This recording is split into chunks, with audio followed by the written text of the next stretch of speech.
भाई आप मेरा बुकिंग बना दो, मैं पैसा आपको शाम तक पे कर दूंगा। मेरा यूपीआई काम नहीं कर रहा है। मेरा एक जगह से पेमेंट आने वाला है, जैसे ही पेमेंट आता है मैं आपको पक्का सेंड कर दूंगा।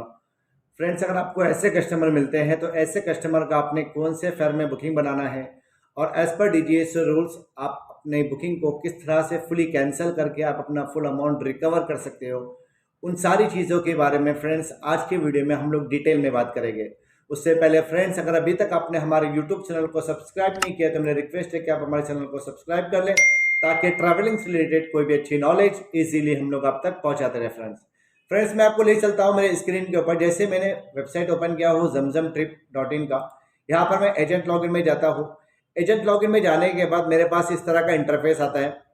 फ्रेंड्स, अगर आपको ऐसे यूज़र मिलते हैं जो आपको पेमेंट के लिए डिले करते हैं, मैं शाम में दे दूंगा, मैं कल दे दूंगा, तो आपको उन कस्टमर की बुकिंग आपने कौन से फेयर में बनानी है और कितने टाइम पीरियड के अकॉर्डिंग आप बुकिंग बनवा सकते हो, और एज पर डीजीए से रूल्स उस बुकिंग में आप अपना किस तरह से फुल अमाउंट रिफंड कलेक्ट कर सकते हो एयरलाइन की तरफ से। बहुत सारे ट्रैवल एजेंट क्या करते हैं, क्योंकि ट्रैवल एजेंट क्या करता है, नॉमिनल अमाउंट अपना मार्जिन रखता है पर बुकिंग के ऊपर, 300-500 रुपये पर पर्सन जो भी होता है। बट अगर कस्टमर चीट कर लेता है, फ्रॉड कर लेता है, बाद में फोन नहीं उठाता है, पेमेंट डिले कर लेता है, तो उसमें ट्रैवल एजेंट का अमाउंट पूरा लॉस हो जाता है। तो अगर आपको ऐसे यूजर मिलते हैं तो उसकी बुकिंग आपने बनानी है रिफंडेबल फेयर में, और एज पर डीजीए से रूल्स के अकॉर्डिंग अगर आप कोई बुकिंग बनाते हो और बुकिंग बनाने के बाद 24 घंटे के बाद के अंदर 24 घंटे के अंदर आप एयरलाइन में कॉल करके कैंसिल करा लेते हो,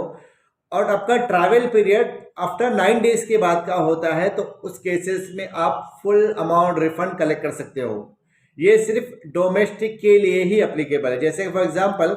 मैं कोई बॉम्बे से लखनऊ के लिए फ़्लाइट बुक करता हूँ, और मेक श्योर चीज़ ये सिर्फ रिफंडेबल फेयर में ही होगा, ग्रुप फेयर के लिए अप्लीकेबल नहीं होगा। जैसे कि आज 44 अप्रैल है, जैसे कि मैं 12, कोई अगर मेरे को बोलता है कि भाई मेरे को बुकिंग बना के दे दो, मैं आपको पेमेंट शाम में भेज दूंगा, 2 दिन बाद भेज दूंगा, या फिर अभी 1 घंटे में भेज दूंगा, तो आप कस्टमर को मैक्स टू मैक्स एक 24 घंटे का डेडलाइन दीजिएगा। भाई आप मेरे को, जैसे कि आज अगर मैं बुकिंग बना रहा हूँ तो आप मुझको शाम तक पेमेंट दे दीजिएगा।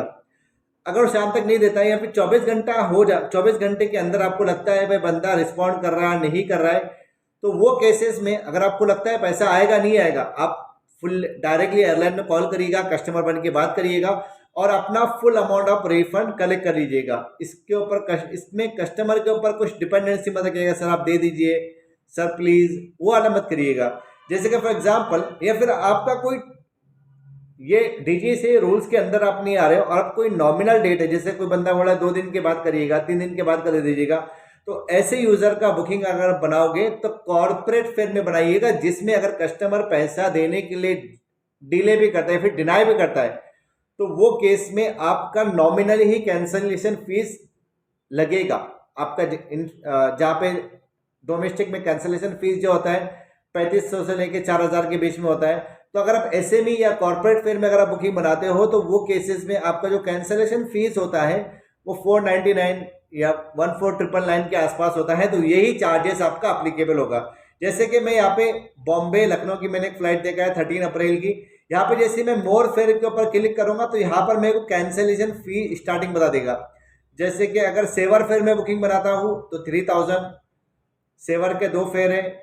और एक एसएमई कॉर्प कनेक्ट फेयर में अगर बुकिंग बनाता हूँ उसका तो 499 रुपीज़ मेरा कैंसिलेशन फीस जाएगा। अगर आपका एज पर डीजीए से रूल्स के अंदर नहीं आ रहा है और कोई आपका करीबी है जो बोलता है कि आप मुझको बना के दे दो, मैं पक्का आपका दे दूंगा, लेकिन अगर सामने वाला डिले करता है, क्योंकि ये फेयर में इतना ज़्यादा डिफरेंस नहीं है। जैसे कि यहाँ पे अगर ये फेयर दे रहा है 6406 का, और ये एसएमई कॉर्पोरेट फेयर का 500 रुपये का प्राइस आप हो रहा है, बट आपका कैंसिलेशन फीस डिस्काउंटेड हो जा रहा है। जहां पे आपको 3000 लगना था 400 रुपये लग रहा है। तो आप ऐसे यूजर का पहले तो